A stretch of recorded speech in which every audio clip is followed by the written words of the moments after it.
안녕하세요. 이번 영상의 주인공은 가수 아이유님의 타로 사주입니다. 생년월일 1993년 5월 16일 환원하면 7번 전차카드예요. 이 전차카드 연예인들 한번 알려드릴게요. 김종국, 힘이 느껴지시죠? 씨름 선수였으면서 지금은 예능에서 활약하고 있는 강호동, 이 두 사람의 사주도 7번입니다. 에너지가 확실히 느껴지는 힘카드잖아요. 아이유 굉장히 왜소한 체격이에요. 그럼에도 불구하고 여자 솔로 가수로서 롱런의 대표 주자가 바로 아이유입니다. 맞아요. 대표 주자죠. 이 전차 카드가 갖고 있는 속성이 고난과 역경, 어려움을 헤쳐나가면서 끝끝내 결승점에 다다르는 완주하는 자로서의 마라토너, 이런 느낌의 에너지가 많기 때문에 롱런할 수 있는 힘은 아이유가 갖고 있는 본인의 사주의 의미에 딱 부합한다고 볼 수가 있는 겁니다. 자, 그러면 데뷔년도 가볼게요. 데뷔년도의 아이유는 우리가 잘 모릅니다. 이때 특별히 크게 대중적인 사랑을 받지 못했거든요. 그럼에도 불구하고 데뷔년도에 갖고 있는 카드가 의미하는 바는 굉장히 중요합니다. 그건 연예인 인생에 있어서의 목표점을 말해주고 있기 때문에 그렇죠.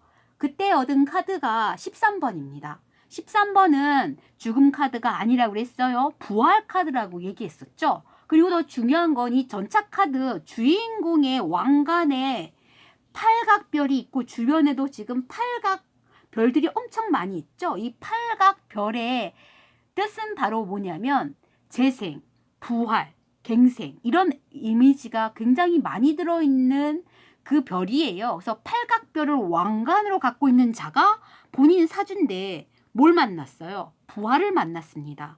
따라서 그냥 평범했던 이지은이라는 사람이 예명 아이유라는 가수로서 한꺼풀이 벗겨진 거죠. 그래서 새로운 나, 또 다른 모습의 나로 변신, 그래서 나비로 변화하는 시점에서 얻은 카드이기 때문에 연예인 노래 인생에 있어서 아이유가 꼭 가야 할 방향성은 새로움입니다. 그래서 다양한 장르를 다 해도 되는 거예요. 이런 모습, 저런 노래, 이런 새로운 형식, 이렇게 뭔가 본인의 팔색조의 매력, 그래서 까도 또 깔 수밖에 없는 그 다양한 매력의 양파 같은 아이유, 이런 모습들이 대중들에게 사랑을 받는 키워드가 될 수가 있는 겁니다. 그래서 본인이 한꺼풀 벗고 또 다음 연도에 또 새로운 모습, 또 새로운 모습으로 자꾸 변신하는 모습 속에서 연예인다운 삶의 지향점이라고 볼 수가 있는 거죠. 그리고 또 하나, 역방향의 에너지도 중요한 겁니다.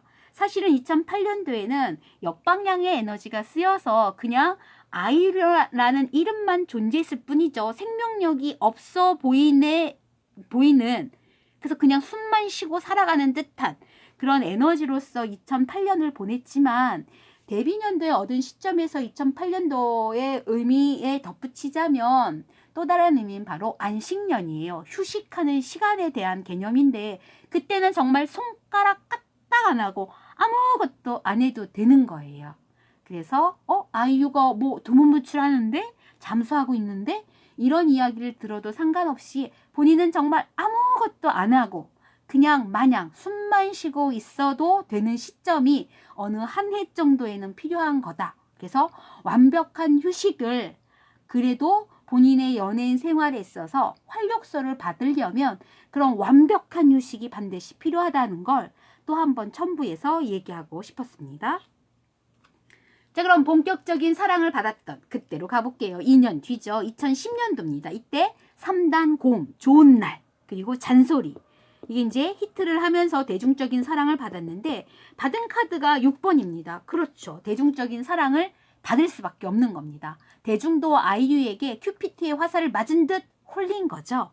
그리고 좋은 날이라는 노래 자체가 대중적인 매력을 어필했으면서 아이유의 음색과 기타 등등 여러 가지가 찰떡궁합으로 착 완벽하게 맞아떨어진 거기 때문에 이 노래 자체가 아이유에게 있어서는 완성품의 형곡으로서 에너지가 나왔다라고 볼 수가 있는 겁니다. 자, 그러면 2011년도도 가볼게요. 이때는 드라마로서 주연은 아니지만 조연으로 활동해서 연기자 아이유가 나왔던 시점인데, 이때 얻은 카드가 7번 본인 카드, 전차 카드예요. 자, 보세요.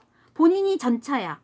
그런데 드림하이 연기자로 했던 그 활동 시기에도 또 전차예요. 즉 노래하는 아이유가 있는데 연기자 아이유가 두 명이 쌍둥이처럼 2011년도에 같이 간 거예요. 그러니까 마차가 두 개가 된 거지. 그런데 그 마차 두 개를 잘 끌 수가 있는 에너지가 두 배가 나왔기 때문에 시너지 효과가 발휘된 겁니다. 따라서 연기자로서의 아이유는 본인의 모습이 그대로 투영되었기 때문에 앞으로의 연기 활동을 하는 아이유를 기대할 수밖에 없는 거예요. 그래서 드림하이 이후에도 나의 아저씨, 그리고 호텔 델루나 기타 여러 드라마에서 본인의 연기 인생을 많이 펼쳤잖아요. 그게 본인 사주하고 맞았기 때문에 이루어진 카드고, 연기자 인생도 앞으로 다양한 매력으로 나온다면 노래 그리고 연기 이 두 가지를 다 잡을 수 있는 사주가 되는 겁니다. 그래서 앞으로도 더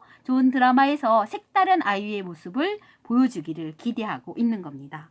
자, 그리고 마지막 2019년도로 가볼게요. 이때는 제가 좋아했던 노래 러브 포엠이 나왔던 시점입니다. 손금이든 타로 상담을 하는 중에서도 이 러브 포엠을 몇 번 내담자에게 들어보라고 권유했던 노래예요. 그만큼 가사나 노래들이 너무 좋았기 때문에 러브 포엠을 많이 제가 내담자에게 권했는데요. 이때 얻은 카드가 또다시 한 번 더 6번입니다. 좋은 날이라는 노래를 발표했던 시점과 러브 포엠이 나왔던 시점이 같은 에너지가 나오는 거예요. 즉 똑같은 대중적인 사랑을 다시 한번 받는 시점이 바로 러브 포엠을 발표한 시점이기도 한 거죠.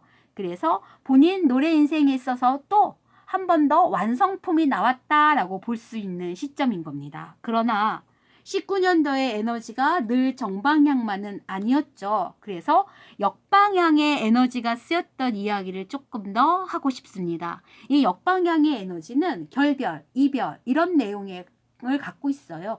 나의 연인을 잃은 슬픔 이런 게 오는 건데 나의 친구였던 셜리를 잃게 됐던 사건이 바로 19년도에 있었던 일이거든요. 그러니까 아이유의 인생에 있어서 동반자 한 명을 잃은 셈이라고 볼 수가 있는 거예요. 즉 연인을 잃은 슬픔과 맞먹을 정도의 아픔이 그때 온 거고, 러브 포엠 콘서트를 하면서 동시에 동료, 같은 또래의 동료 가수 구하라의 비보도 그때 또 해필 듣게 되죠. 그래서 콘서트를 마무리하기가 굉장히 힘들었다는 뒷이야기를 들었는데, 이렇게 삶에 있어서 나의 동료이면서 내가 사랑했던 친구를 잃었던 슬픔이 19년도에 같이 오는 겁니다. 그래서 이 러브 포엠이 아이유에게도 굉장히 중요한 노래임을 제가 꼭 강조하고 싶은 거예요. 많은 팬들이 이 노래 때문에 위로를 받았습니다. 그리고 이 노래를 굉장히 사랑하죠. 그런 거와 마찬가지로 아이유가 이 노래를 부르고 있지만 팬들도 이 노래를 부르면서 아이유를 동시에 응원하고 있는 겁니다. 그래서 팬들이 여전히 당신 곁에 있음을 꼭 기억해 주셨으면 좋겠습니다. 19년도의 러브 포엠은 단순히 팬들에게 전해주는 완성의 곡이 아니고요.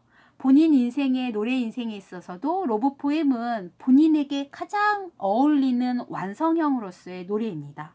그래서 제가 이 러브 포엠을 아이유에게 꼭 들려주고 싶은 거예요.